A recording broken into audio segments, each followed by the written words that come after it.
أعوذ بالله من الشيطان الرجيم.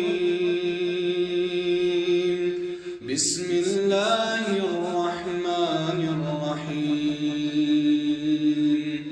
وقال فرعون ذروني أقتل موسى وليدع ربه إني أخاف أن يبدل دينكم وأن يظهر في الأرض الفساد.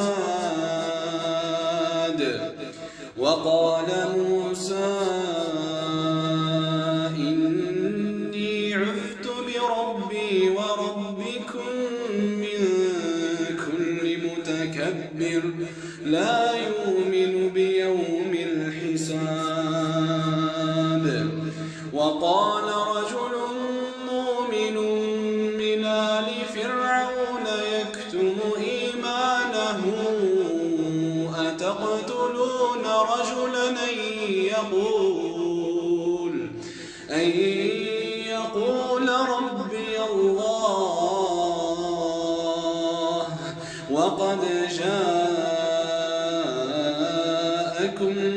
بالبينات من ربكم وإن يك كاذبا فعليه كذبه وإن يك صادقا يصبكم بعض الذي يعدكم إن الله لا يهدي من هو مسرف كذاب. يا قوم لكم الملك اليوم ظاهرين في الأرض فمن ينصرنا من بأس الله إن جاءنا. قال فرعون ما أريكم إلا ما أرى وما أهديكم إلا سبيل الرشاد. وقال الذي آمن يا قوم إني أخاف عليكم مثل يوم الأحزاب مثل دأب قوم نوح وعاد وثمود والذين من بعدهم وما الله يريد ظلما للعباد.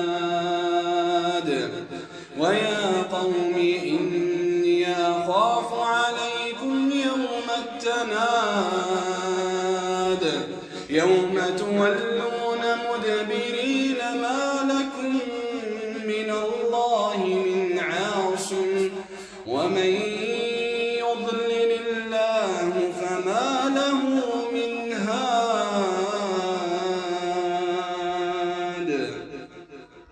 ولقد جاءكم يوسف من قبل بالبينات فما زلتم في شك مما جاءكم به حتى إذا هلك قلتم لن يبعث الله من بعده رسولا كذلك يضل الله من هو مسرف مرتاب.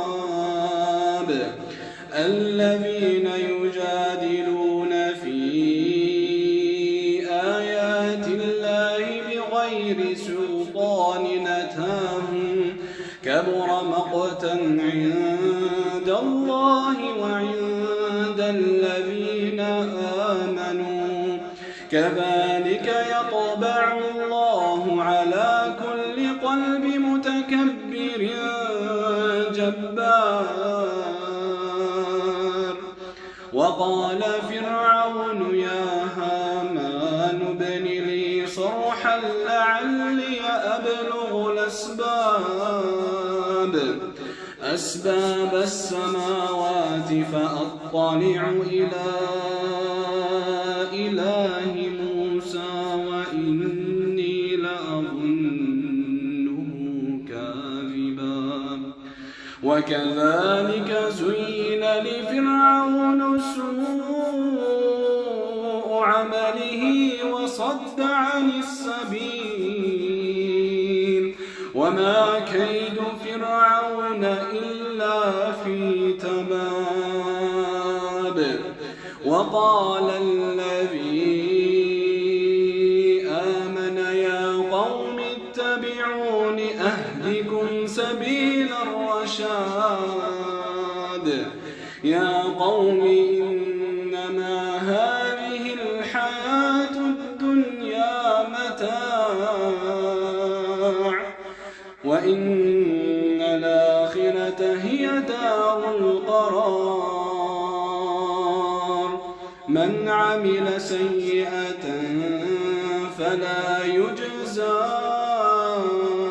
إلا مثلها ومن عمل صالحا من ذكر أو أنثى وهو مؤمن فأولئك يدخلون الجنة يرزقون فيها بغير حساب.